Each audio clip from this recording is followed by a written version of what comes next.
It's finally here, y'all. UFC 294. I'm fucking pumped. It's 7 o'clock right now. The card is starting. As I'm actually filming this, Shara Magomedov and fucking Bruno Silva are like just about to fight. So I'm getting this out late. I know. I'm sorry. I'm so sorry. Last couple of cards, I did terrible. Last week in particular, it was the first time I've ever gotten a whole main card incorrect. I feel like this card needs to be my redemption as a result of that. I'm 0-2 on main event picks this month. Again, terrible. This is not normal if you've been a fan of the channel at all. I've been on a roll, but I don't know what's been happening lately. The star prospect of the night, though, Shara Magomedov, of course. I mean, the dude's undefeated. He has one eye. He's a scary Brazilian prospect. I mean, Dagestani prospect, taking on a Brazilian who's also got some power in his hands in his own right. I think that he's the guy that you want to look out for on this card. Him and Makhachev as prospects. And then you have the show stealer fight of the night, which is Tim Elliott versus Makhachev, in my opinion. I feel like the scrambles are going to be on point in that fight. I feel like it might even go to a finish. Both fighters have the potential to finish each other in both aspects of the game, on the ground and on the feet. So that's just going to be an awesome fight to look out for. And then you have the in-the-oven fighter in the oven, Alexander Volkanovski. I mean, let's be real. He has a lot to lose here. If he loses again and Islam stays the dominant champion that we all expect him to be, he's not getting a shot at double champ status again. You know what I mean? Like, the cards have to fall into his favor, and I just don't see that happening. He needs to win tonight. Therefore, he's in the oven. First fight of the night, though, let's just get right to it. Shara Magomedov versus Bruno Silva. This is going to be a good fight. I feel like Shara Magomedov is just too good on the feet, and he's going to be able to play the range game. And as long as he stays at a boxing range, where that's like his biggest risk, in my opinion, then he's going to be good. Bruno Silva, on the other hand, Bruno Silva needs to get into that boxing range. He needs to let his hands fly. Maybe he can mix it up, bring it to the ground, just because Shara isn't one of those Dagestanis with crazy grappling. He's way better at striking than he is grappling. Like, he's actually the Dagestani Karate Kid, to be completely honest. So yeah, Bruno Silva, get in there, let your hands fly in the pocket, try to make it a boxing match, stay in boxing range once you're in it, because Shara is going to be really good at like landing body kicks and angling off, even close inside the pocket. It's what he does. Moving on up the card, Victoria Dudikova taking on Jinyu Fry. This is a no-brainer. I'm going with Victoria Dudikova. Jinyu Fry, on top of having a ton of losses in the UFC already, just has never looked that great. She always just kind of looks like an aging woman who's going there to get a paycheck and say that she's a UFC fighter. I don't know her at all. You know, like, good luck to her. Maybe she is in this for something different. Maybe she really is trying to be the greatest in the world. Usually I feel like you can tell when a fighter isn't trying to be the best. And I feel like that's how it is for a lot of these women's MMA fighters. So I'm going with Victoria Dudikova. She's young. She's already not that bad. Moving on up the card, Nathaniel Wood taking on something Naimov. I'm forgetting his name now. But this dude, he came in and he beat Jamie Malarkey. I could not fucking believe that he did that shit. I did not pick him for that. He's already like naturally a featherweight, kind of a smaller guy. Goes up to lightweight and beats Jamie Malarkey. Nathaniel Wood, who I feel like is naturally a bantamweight, is here in featherweight and has been. And he's definitely more acclimated in the UFC. He's more tested and proven. I'm picking Naimov, though. I feel like just when you watch how he fought Jamie Malarkey and the way he did him, it's hard for me to see him having trouble against a shorter striker. Maybe a shorter grappler, I could see it. But a shorter striker, I feel like this is just going to be like This is going to be a wake-up call to fans on how good Naimov is. And he's like a plus 250, so you have to pick him if you trust him. Next up, Anshul Jubli taking on Mike Breeden. Dude, they're just feeding this guy to anybody that they want to build up in the lightweight division. Isn't this the same guy that got smoked by Terrence McKinney, like, not that long ago? Dude's kind of buns. I mean, Anshul Jubli is going to get him down in ground and pound to hell with that Indian hammer. And side note, I don't know why Dagestanis are, like, massive haters of Indian people. I don't know what's going on with that.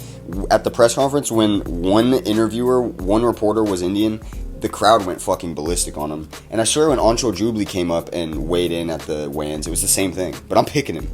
Next up the card, we got Abu Azaitar taking on Cedricus Dumas. If this guy wasn't such a striker with such a weird build, dude, he's built so weird. But if he wasn't a striker that comes into the game trying to take your head off, I would be picking Abu Azaitar. If he just had a little bit of grappling, but he doesn't. And I feel like he's going to walk into Cedricus Dumas' larger frame and get lit up. Cedricus also has slightly better grappling, I would argue, slightly better wrestling, but he did get absolutely controlled earlier this year by, oh god, you know, I don't even remember the kid's name, Josh Fremd, the guy that lost earlier. And that was tough to watch. So I've got to go with Cedricus. Okay, Victor Henry, Khabib Basharat. This is like a no-brainer, even though I'm so fucking high on Victor Henry. And if you've watched any of my videos on the bantamweight division, you'll know that he's like, him and Kyler Matrix are the guys that I've been saying are going to be coming up. But I've got Basharat, bro. He's way too good, way too slick. Both of the brothers, the Basharat brothers, I think they're both undefeated too, and for a good reason. They're just ridiculous prospects. I was so impressed with how Javid shut down Damon Blackshear's grappling. Damon Blackshear is a really talented bantamweight. You have to go with Basharat in this one. Up the card, we've got Trevor Peek versus Muhammad Yahya. I was going with Muhammad Yahya all week. Watched one of his more recent fights where he was whooping this dude's ass the whole fight, this 5-0 kid. And he gets subbed by him. And the kid hasn't fought since 2021. And just also watching how he fought in that, like, he looked composed on the feet. In the grappling department, he didn't look that good. Trevor Peek is coming in here to throw some fucking standing haymakers, bro. Standing fucking side hammer fists and shit. Like, he's going for the kill. And when they weighed in, he like got up in his face. He was like, "You're gonna feel this power or some shit." And I like the energy from Trevor Peek. I feel like he's just going to bring that straight to the cage, and it's gonna be a war. I'm going with Trevor Peek. Moving on up the card, the prelim headliner, Muhammad Makhachev, taking on Tim Elliott. Makhachev's getting his chance to break into the top 10 of the rankings.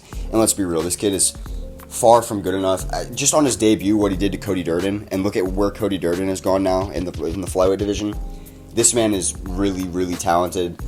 I know he's going to be able to figure out Tim Elliott just because he has that it factor. Someone like Tagir Ulanbekov, solid record. One of the Dagestanis couldn't figure him out. Why? Didn't have the it factor, and that's why I picked Tim Elliott in that fight. And you can double check my verdict. I picked Tim Elliott and won big on that fight because I know I have a good eye for when Tim Elliott can pull something out. I don't trust him against Makhachev. Makhachev just has too good a sub defense, and that's where Tim Elliott would need to be. Moving on, Said Nurmagomedov taking on Muin Gafurov. I'm going with Said Nurmagomedov. I feel like he's way better than this kid. And I mean, if you want to look at it just purely off striker versus striker, which is what this is going to come down to, even though they both have decent grappling, it's going to be striker versus striker. Nurmagomedov is long, rangy, loves using those front kicks and those body kicks and wrapping over like question mark kicks. Something is going to find its range. Something is going to land. And I can actually see him doing that into a slick submission like he's done before, like wrapping up a guillotine or something. So I'm going with Said. Moving on up the card. Fuck this fight, dude. Warley Alves taking on Ikram Iliskerov. Ikram had two better opponents before this. People that we would actually want to see him fight because it would be something that would actually like test him.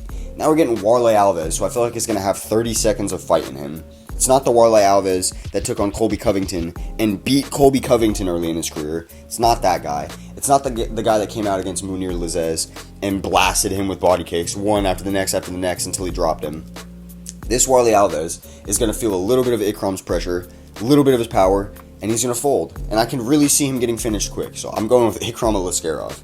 And now we have the feature fight of the night. Johnny Walker taking on Magomed Ankalaev. I'm picking Johnny Walker, boys.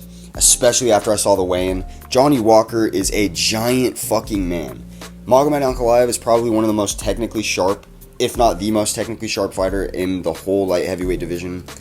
I would say him, Jan Blachowicz are like the ones up there. Maybe Yuri. Alex Pereira, I guess. He's up there now. But I would really say Ank is probably that guy. That shit goes out the window when you get tagged by some freakish Brazilian superhuman power. I can see him being, kind of technical at first, trying to play that game. Johnny Walker's going to get quickly reminded by his coaches that he's going to lose that game if he tries to play it against Ankalaev. And then he's going to start landing those ankle kicks, landing at the calf, boom, switch to a knee or something. Like, I'm expecting something explosive to come out of fucking nowhere and be too much for Ankalaev. Like, maybe it doesn't put him out completely, but then he can't recover from the follow-up. That's how I'm feeling like it's going to go. Now, for the keys to victory for Ankalaev, just wrestle. Like, just wrestle. Take him down. Fucking hold him there. You can do that. Yeah, he did that against Blachowicz. It's what saved him the fight and made it a draw. He needs to do that in this fight. Moving on, co-main event, Kamaruddin Usman, taking on Khamzat Chimaev. This fight is fucking awesome. It sucks that we're getting it under the circumstances we are, but I don't care. This is fucking fighting, dude. Like, this is the type of shit that I live for.